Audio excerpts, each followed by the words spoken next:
In this video we will be reading even more of the My Name is Leon by p10 chapter 20 to 30.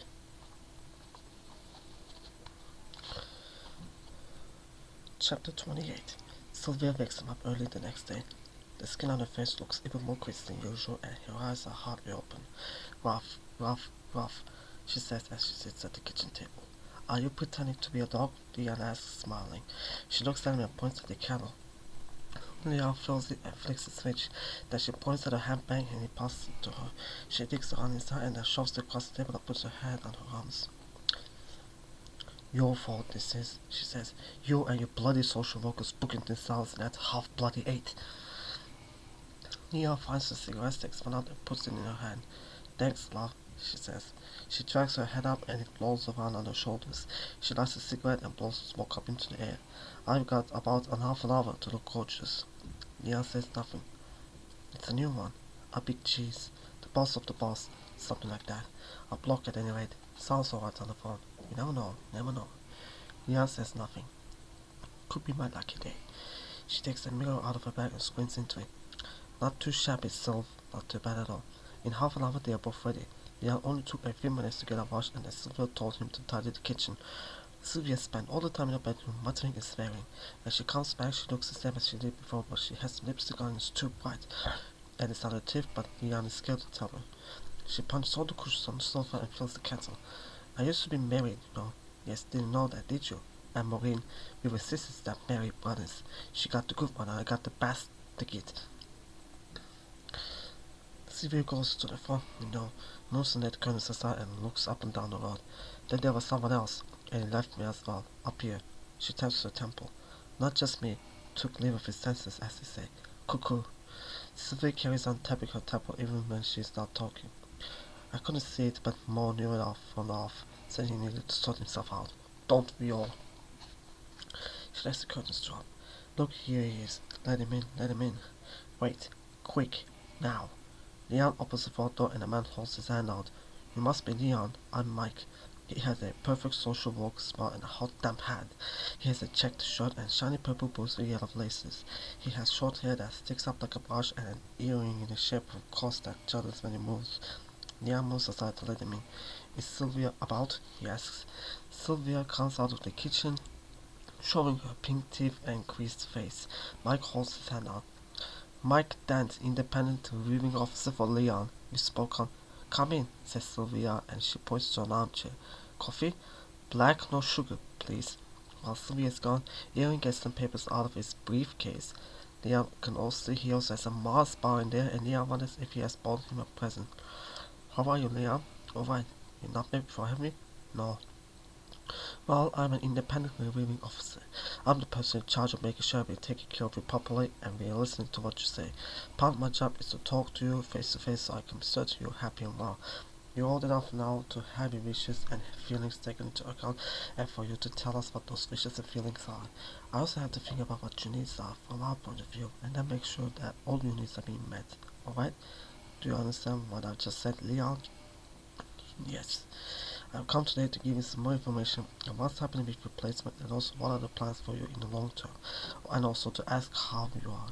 And also to ask you if there's anything you're not happy with. We do this from time to time to make sure that we are taking good care of you. Okay? Do you understand this, Leon? Is there anything you want to ask me? Earrings begins writing on something on a notepad. No questions so far? No. And Sylvia? You're getting on with Sylvia? Yes. You're a sizable laugh for 9. Let's say your birthday is on. Ooh, it's in a few weeks' time. Looking forward to it? Yes. And what would you like for your birthday?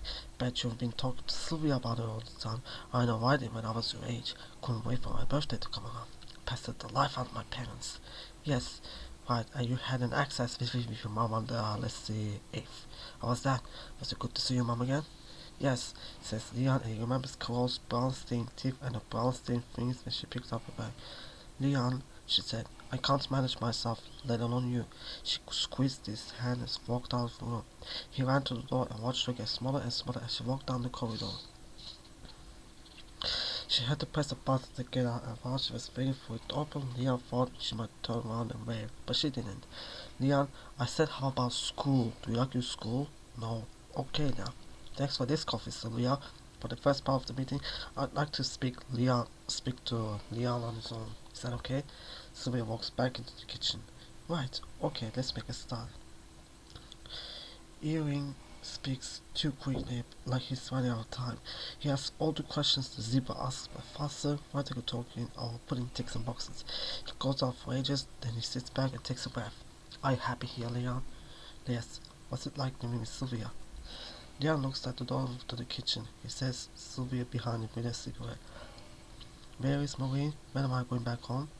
By home, you mean back to Maureen's? Who's got all my other toys? Which toys? Me and Jake had lots of toys and we had to leave them all behind. I had lots of Action Men that my mom and dad bought me. I had 7, no, 8, and now I only got 1. Ewing is looking through his papers and doesn't speak for a moment. 164B Benton Avenue South? You mean when you lived with your mom? Yes, and so I took some to Auntie Tina's house. Jake took some of his as well, but he left to go with the other people. Where is Jake? Where does he live? Let's take this one question at a time, okay? Right, when you went into care, Leon, and when your mom left, I'm afraid she also left all her property in the maisonette. She no longer has a tenancy there. That means someone else lives there now, and I don't know what has happened to all her possessions. I'm sorry about that. Leon says nothing. Now, if there was stuff at Auntie Tina's, that's Tina. Tina, he looks at his papers.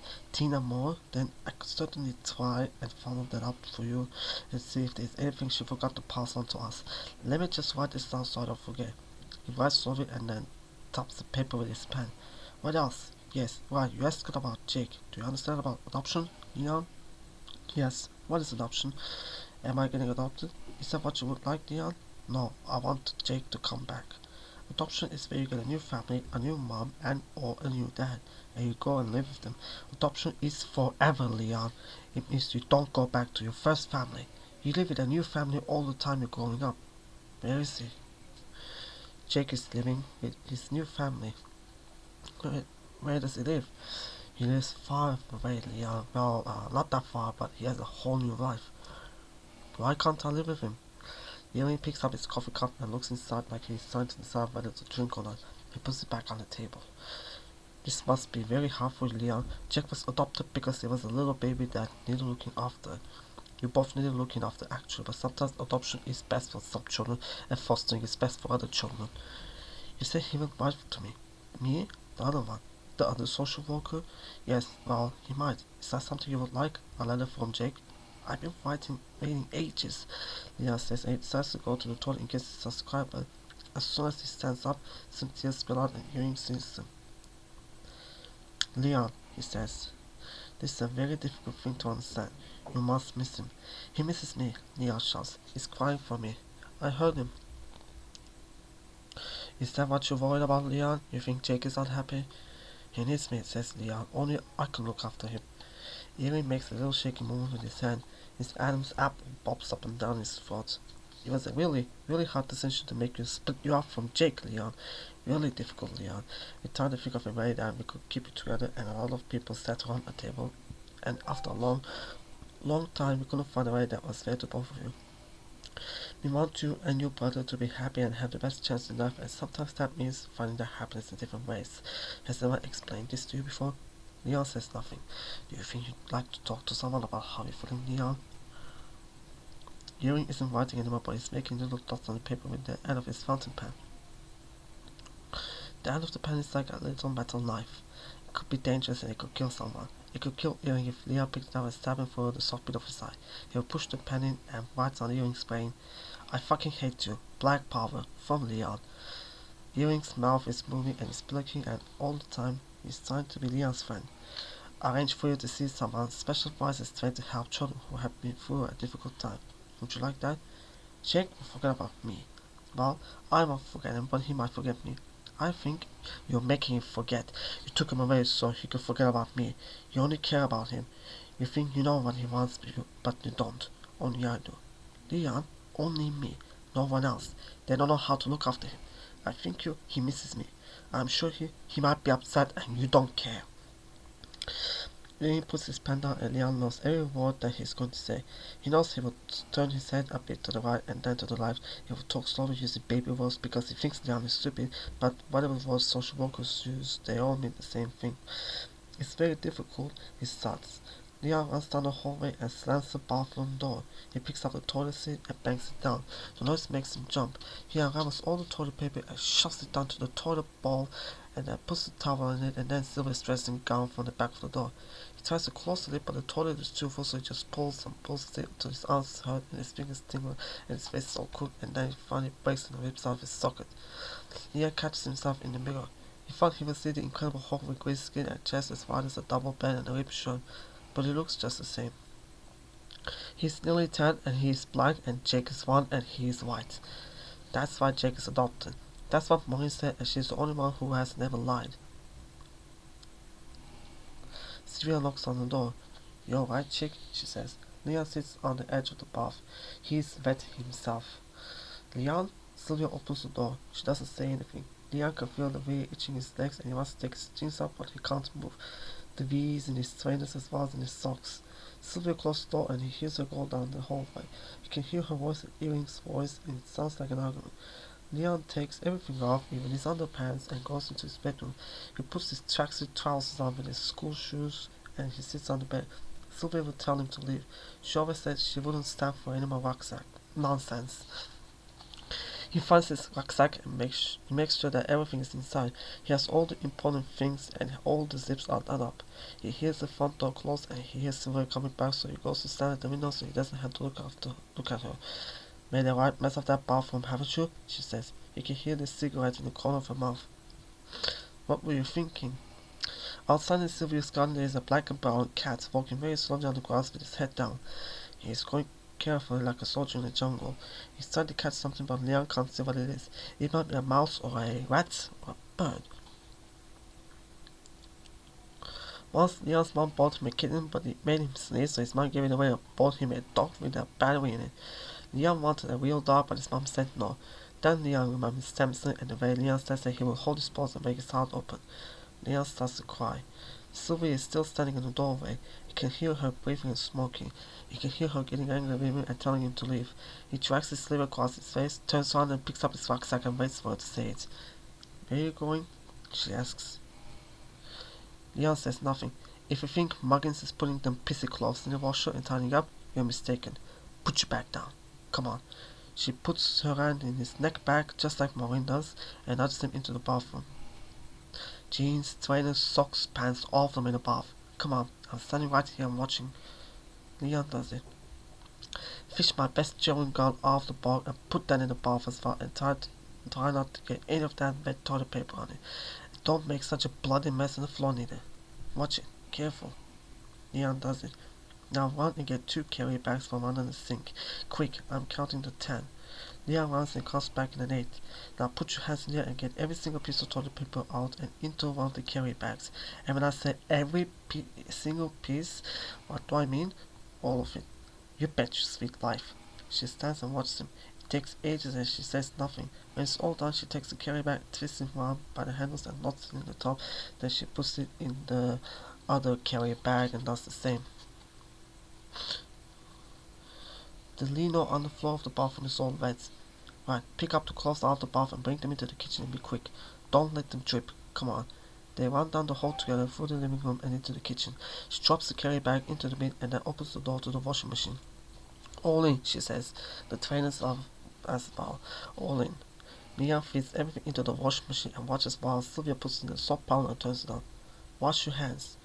Leon does it. She points to the chair. Leon sits down. "Ever hear the phrase, 'Don't shit where you sit,' Leon?" "No." "What do you think it means?" Leon says nothing. "No? Well, I'll tell you. It means don't fuck up a good thing. It means that if you get bad news or someone gets on your nerves, you don't make trouble or ruin things at home. Home is where you live, where you sleep, where you eat, where people look after you. Don't shit on your own seat. You shit on someone else's seat or find another way to sort things out." Leon nods. "Now," she says, lighting another cigarette, "I don't know if you got any idea what I'm going on about, so I'll say it nice and simple. We get on. I like you and you like me. Yes? Yes. And more important than anything is the fact that my sister, Maureen, reigns well, loves us both. Sylvia smokes a cigarette for a bit. So I'm going to look after you until she's well again. That means I need a dressing gown.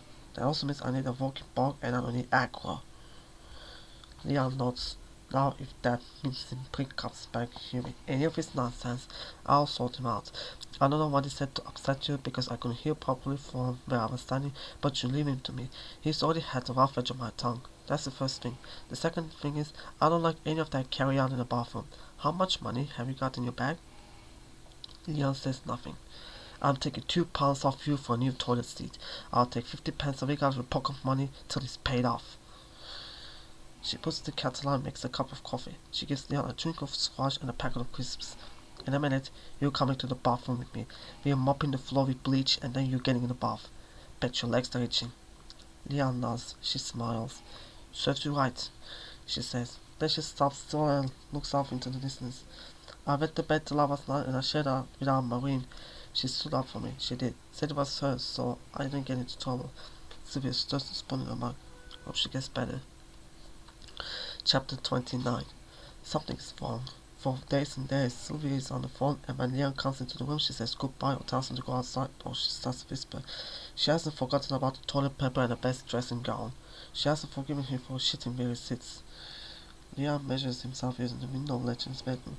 When he was lying, the window ledge was the same height as his elbow, but tomorrow, when he's dead, people notice how he's grown.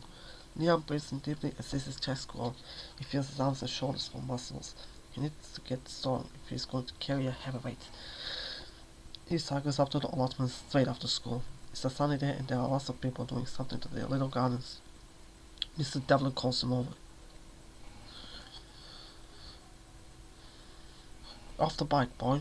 Leon gets up and rests the bike on the ground. Have you seen your handiwork? No. Come and look. They walk to the big web of canes and each little plant has begun to twist around the cane. Some of them are loose and tall, some of them are stubby and strong. When they get to the top and beyond, 8 feet or more. So you see, there is no harm done if you delay planting. And planting in situ has many advantages. The seedlings aren't disturbed. You put the seed where the seed grows, where it belongs, and then you don't move it. Best results? Do what I do. He pours a gentle trickle of water on each seedling. Of course, if you have a proper greenhouse, like Mr. and Mrs. Sutwell over here, you can still march on this method. Start them off in a seed tray or a 3-inch pot. We plant them after a few weeks. They'll come up all white ice spores.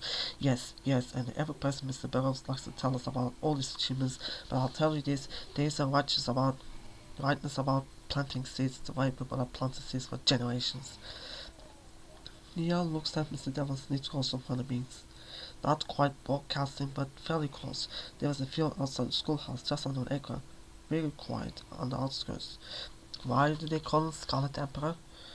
Phaseolus coccineus, South American in origin. There are many varieties, in fact. When they get more mature, you will see the most beautiful red flowers, scarlet flowers. And another thing, Mr. Devlin squats down and touches the delicate new leaves of the plant with his dirty fingers. He looks happy. The Scarlet Emperor is a whole plant. That means you can eat the flowers, you can eat the beans, and you can even eat the root. This sort of plant can keep you alive for many weeks if necessary, if that's all you need. There is a type of protein in the bean. Even the bean pod itself is nutritious. The flowers are both attractive and flavorful, and there are tribes in Mexico who boil and eat the root. And then, of course, if you're away from the house, you can dry the beans and cook them. Never eat them raw. Never. Magnificent. Mr. Devlin's eyes are twinkling and bright. He stares at the wigwam and then looks at Leon. How old are you? He says. I'm 10 tomorrow. It's my birthday. 10 years old. Summer baby, says Mr. Devlin. A 10-year-old boy. You're well grown for 10. Well developed. I'm going to have big muscles. I'm going to bricks in my rucksack until my muscles are strong. Solid on a program. Bricks, says Mr. Devlin. He puts his hand around Leon's upper arm and squeezes. I have something better than bricks. Come with me. He takes Leon into his shed.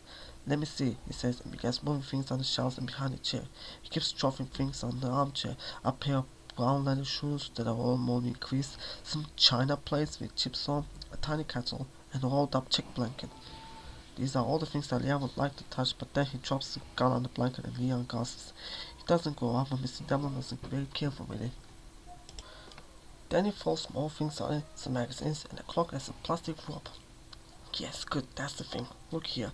Mr. Devlin is holding some weights like bodybuilding suits. They're made of black iron. He holds one up from the arm, but the iron he takes it, drops out of his hand. It doesn't look heavy, but it is. Steady now, says Mr. Devlin.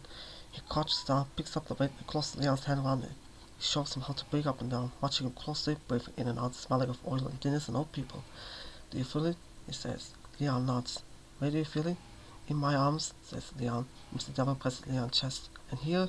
Yes, says Leon. Mr. Devlin presses Leon's back. And here? Yes. Now, a boy's muscles are sinewy and undeveloped. You can't build muscles on a boy, neither should you. A little light work doesn't hurt, but no vigorous bodybuilding. Not yet. Leon brings the weight up and down again just to show he can do it. After a while, Mr. Devlin smiles. Very good, he says and stands up. Here, take this.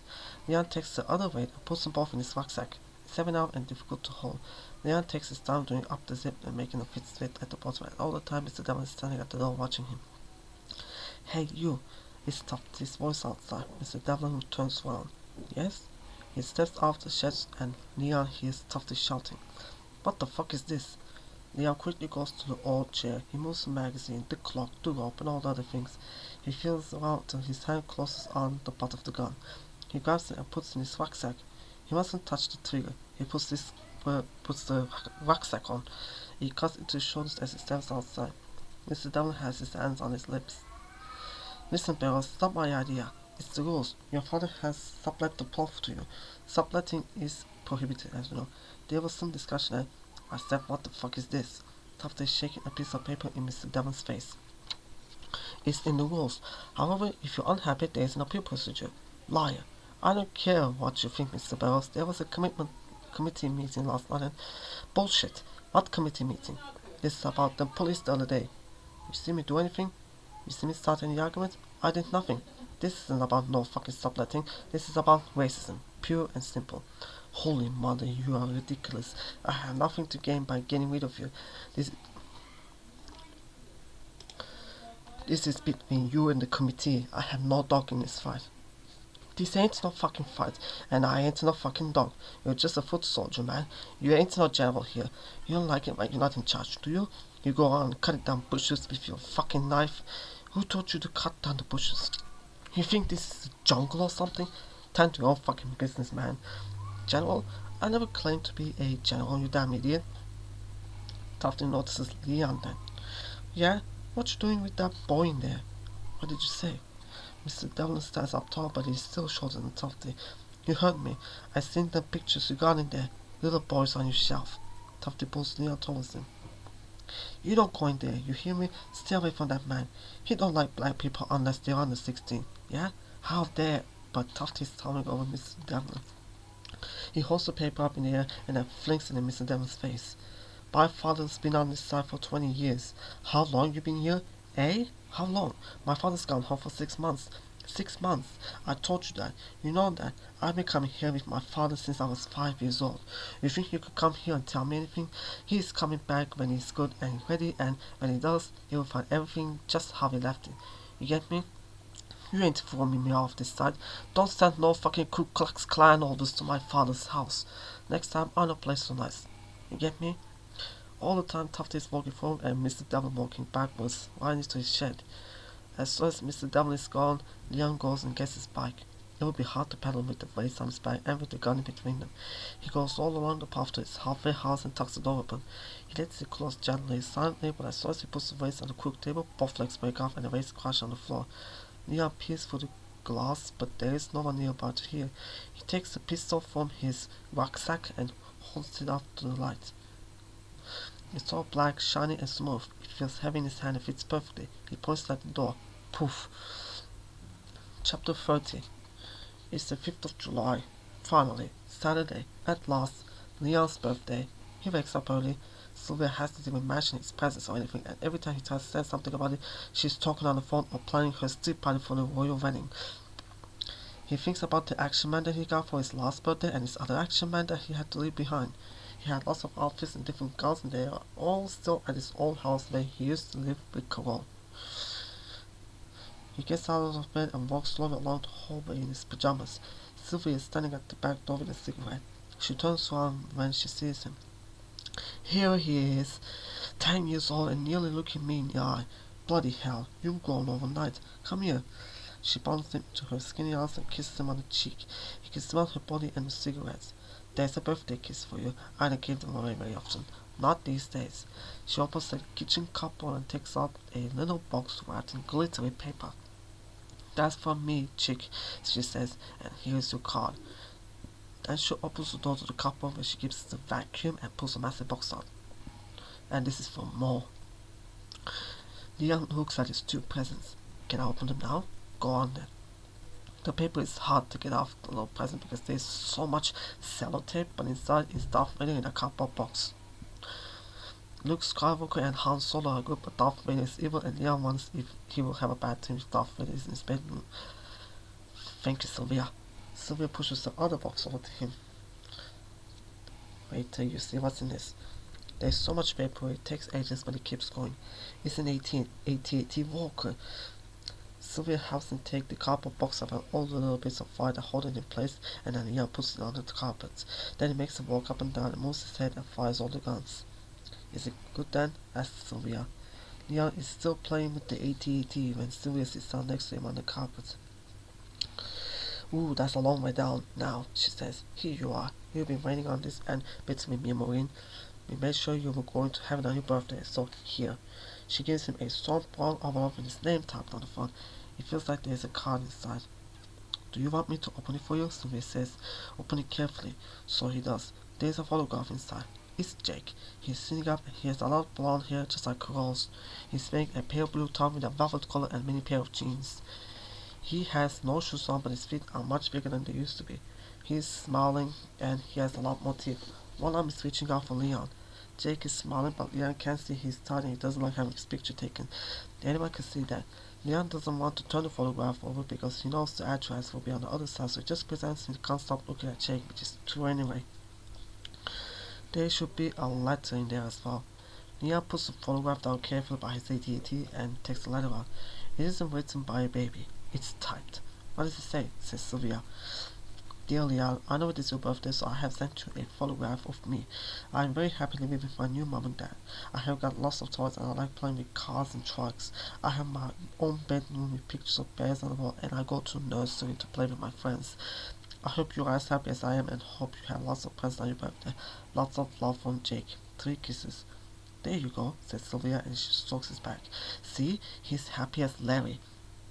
She goes into the kitchen then and says he can have whatever he wants for his birthday breakfast. He can have chocolate cereal, which she boasts especially, or he can have beans on toast with grated cheese, or he can have biscuits with icing on, or anything that's in the cupboard because it's his birthday and he can choose. Leon has chocolate pops with Pepsi, Cola, and he opens all his birthday cards. One from Maureen, one from Zebra, whose name is Judy, one from Beth, the other social worker who sometimes collects them from the school, one from Sylvia, one from someone called Ian from the St. Twin Brackets, and one from Sylvia's friend, Sui. Sui's card has a £1 note in it. As soon as she opens the card, Sylvia puts them on the sideboard. Happy? She says. Yes. After breakfast, Leon takes all his new things to his room with his photograph. He puts his new toys on the bed and then turns the photograph over. There is an address printed in big gold letters. Holidays, 287 Dovedale Road, Dovedale Heath. Leon puts the photograph in his rucksack and then he takes it out again. He reads what the letter says. He reads it twice. He's angry with the person who wrote the letter and put 3 kisses on it and makes Jake sleep in a bedroom all over his own. He puts the photograph next to his bed and gets dressed. Mr. Devlin is watering down his plants when Leon wheels his bike into the allotments. Leon stops and they both look over towards Tufty's shed, but he isn't there. Mr. Devlin waves him over. It's your birthday, isn't it? Today, you said. Yes, I got an AT-AT and Darth Vader and some money. Good, and I've got something for you as well. I don't think our family Mr. Barrows will object to this. He goes into his shed and comes back with a brown paper bag. I've been watching you. Come with me. Leon falls into one of the plots between Tufty and Mr. Devlin. It's overgrown and untidy. No one looks after it. Mr. Devlin points to a spot on the earth. Stand there. He walks with long steps to a bush with green berries on it. That's about 12 feet. It's about 1/4 of a standard plot. It now belongs to you. It's a small patch of the planet. It's arranged with the committee and I'm your sponsor. He opens the paper bag and gives Leon a small fork with a wooden handle and a tool that matches it. Now you have to look after it, young man. You have to weed it and plant some seeds and water them. You're in charge of them. Do you understand? It's hard work. It might look easy, but it isn't. Responsibility never is. What does responsibility mean? When you're in charge of something. And that's the only part of it. It means you have to look after something and it's always there in your mind even when you can't see it because you're thinking about it all the time and you have to make sure it's safe and everything you do is about looking after that thing and make sure it's alright even when you don't want to do it because that's your job.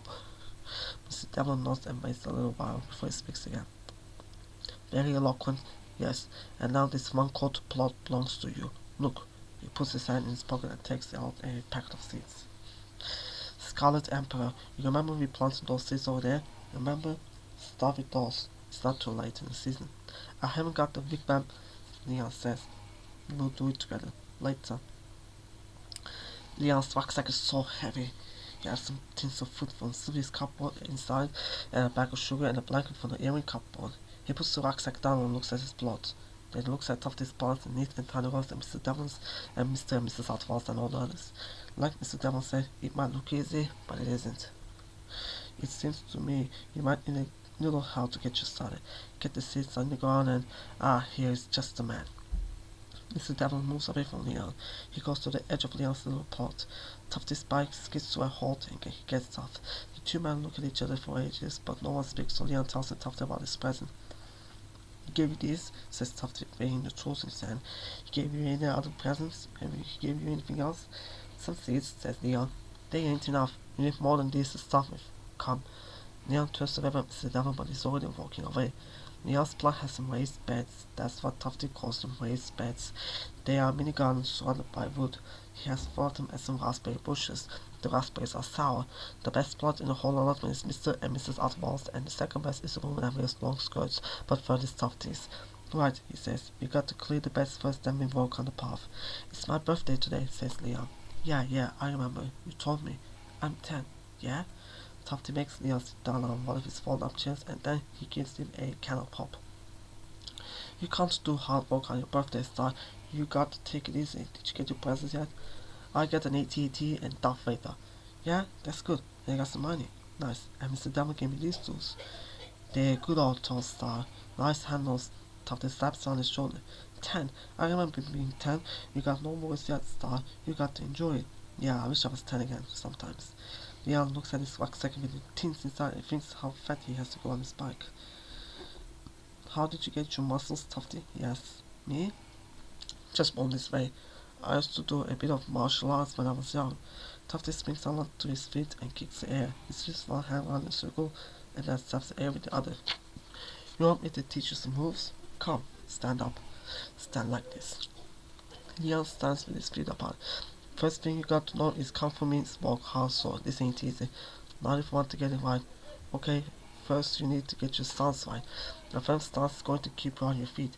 You know, if someone comes for you and you're standing right like this, Tufty spreads his legs right. This is hold stance. If you're in hold stance, it's difficult to knock you down. Then there's this. Tufty is moving and punching the air waving his arms and looks like nobody could beat him. Come on, copy me. Leon does everything that Tufty does. Stances, scratches, punches, blocks, and it takes a long time. Yeah, you got it. You do those moves every day and you get muscles. You get muscles and then no one can fuck you with you. Leon copies Tufty carefully. Tufty moves like a cross between a soldier and a ballet dancer, graceful and dangerous. When people fuck with you, you got a choice. You fuck back or you swallow down. He raises one leg a few inches off the floor and draws a circle in the air. He stares straight ahead, but his chest is going up and down. Leon knows he's angry and is thinking about the policeman that trampled on his posters and took Castro away. Swallow down enough times and you start to choke. He stops suddenly and puts his foot on the ground. He blows all the air from his belly and closes his eyes. All you learn to accept. Let go. Breathe easy. Tufty brings both hands together like he's praying. Then he turns his head quickly to look at Leon. But you know what's best? He says. You need some glasses. They got glasses up on Carpenter Road. Leon sits down and drinks his can of pop. You could get your mom to take you. I'll show you where. Or your dad can take you. It's not far. Where do you live? 10 College Road. So it's not far. Tell your mom you want to do it, okay? You got some good moves there. Leon stands up. I've got to go now. Leo picks up his tools and puts them in his paper bag with his skull and proceeds. He puts the bag in his rucksack and it's even heavier than it was before. He waits until Tufty isn't looking and wheels his bike quickly to the halfway house. He tucks it out of sight, crouches down, hits the door open and places the tins and the blanket and the sugar on the floor. He will have to make it tidy another day. Sylvia has everything ready when he gets back. There are sandwiches on the table and little sausage rolls and mini cakes. It's not too late to change your mind. You can ask that boy from up the road if you like. He's about your age. No, says Leon. I don't know him. I'm sure the boys from your class will come if you ask. How about your friends from the park? Leon says nothing. It's just going to be me and you and a couple of my mates, Leon. It's not much of a party, chick. You sure? Can I go out on my bike later? Again? After tea you can have another hour. What's at the park anyway? Swings and slides. Some kids have got skateboards. I can go down the ramp on my bike. You can bring one of your mates back here sometime if you like. You should have friends, Leon. Can I put the telly on? They'll be here soon. Go out, wash your hands. Put your bag away. Leon gets more presents when Sylvia and friends come. Felt pants, a car, 3-pound notes, and a football, and more cars as well. The sideboard is full up. He has chocolate cake, a Swiss and Pepsi Cola, and an enormous bag of rebels all to himself. Sylvia's friends talk about rice in London City and the Irishmen that are dying on a hunger strike. I wouldn't mind a bit of that, says Sylvia, a piece of cake on a plate. Don't remember the last time I was hungry. The others laugh and say she's terrible. Rose stands by the door and shakes her head. He's got to be strong and go through with it. He's a believer. Imagine believing in something so much that you kill yourself. They don't just kill themselves though, do they? Says Sui through half a sandwich, and when they all start arguing about the IRA and the bombs and why people fight each other and where it's all going to end. While the argument is going on, he hears Sylvia talking in a whisper. Not one single word from his mother. No, not a card, nothing. I had the right game getting bloody social services to play ball. They promised him a follow-up from his brother, the one that got adopted, getting out for 6 months now. Would they get it done? No. Tosses, the lot of them. Anyway, me and Maud started on a pincer movement. Her from her hospital bed screamed blue murder, me from here, and eventually that Judy with the hair got it sorted. Yeah, I got it this morning, thank God, just in time. Cheered him up if he has, little soldier. Leon could feel their eyes on his back. He knows what their faces look like and how they feel sorry for him and how much they hate his mom. Why can't they be quiet so he can watch the telly or play with his toys? Why can't they all go to their own house and feel sorry for him from there? He wishes that when he turned around he would be on his own house with his own toys. His mom would be sitting on the sofa with her fairy flock slippers. Jake's on her lap and she's singing to him. Jake is wiggling because he always wants to be with Liam, but his mom is saying, "Shh, little monkey, shh." And every time Liam moves, his mom says something else. Don't, Liam, you want him asleep if he can see you. So Leon has to turn the telly down with no sound and lie on the carpet so Jake thinks he's not there. Keep as quiet as a mouse, playing with his toys until Jake is asleep. Always his mom falls asleep as well. Everything goes quiet and Leon sits down next to Jake and looks at his perfect lips and his perfect face. Leon goes into bed and keeps the light on until Sylvia comes to find him. "You still up?" she says, pushing the door open. "Where is Dovedale Road?" "Dovedale? Across town, main road, lots of shops and houses." "Why?" "I heard it on the telly." "Had a nice day?" "Look at him, eh?" She picks up the photograph of Jake and then holds it away from her face. "You can see the resemblance. You really can." Leon says nothing. He reaches out for the photo and puts it back beside his bed. "Can I buy a map?" "A map of where?" "Just a map of the streets." "You can buy what you like, love. It's your money. I'm turning this light out now." "Can I buy a compass?" "Whatever you like. Sleep time now." "I can't sleep. Too excited, I bet. And too full of sugar." "Can I have a story?" Sylvia switches off the light and sits on the edge of his bed. "Where were we?" she asks. "The rabbit was with the bear." Sylvia laughs. "Yeah, I remember." "Oh, right, well done. The rabbit is covered in poo, isn't he?" The bear buckles up because bears are like that. They don't stay around when they need it. No, bears think they're the only ones who ever had their house broken or had the stuffing knocked out of them. The rabbit might have needed a friend, but no, bears just think of themselves. You can't talk a bear around, not on your life. Bears are selfish, and when they had their fun, they barge their way back into the woods and disappear. She stops like she's trying to remember the rest of the story. She takes a deep breath and starts again. Anyway, the rabbit hops all over the wood, smelling bloody awful. He can smell himself, the other animals can smell him, the birds can smell him, and he's definitely desperate for a wash. Every time he goes up an animal too.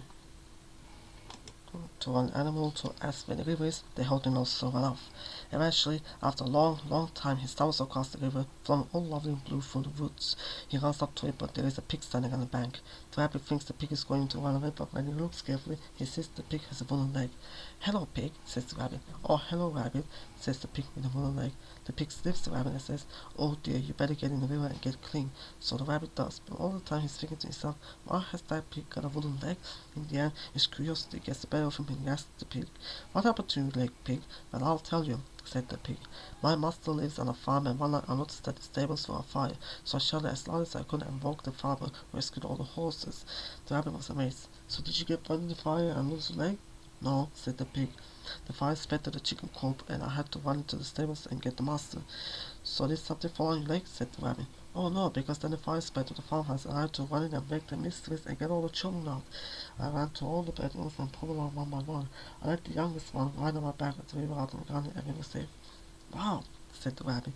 "You must have got injured bringing them downstairs," said the rabbit. "No," replied the pig, "but the farmer said I was a very special pig, and when you have a pig like that, you don't eat it all at once." Leon decides he won't ask Sylvia for any more stories and returns over. "Night, chick," she says, and closes the door.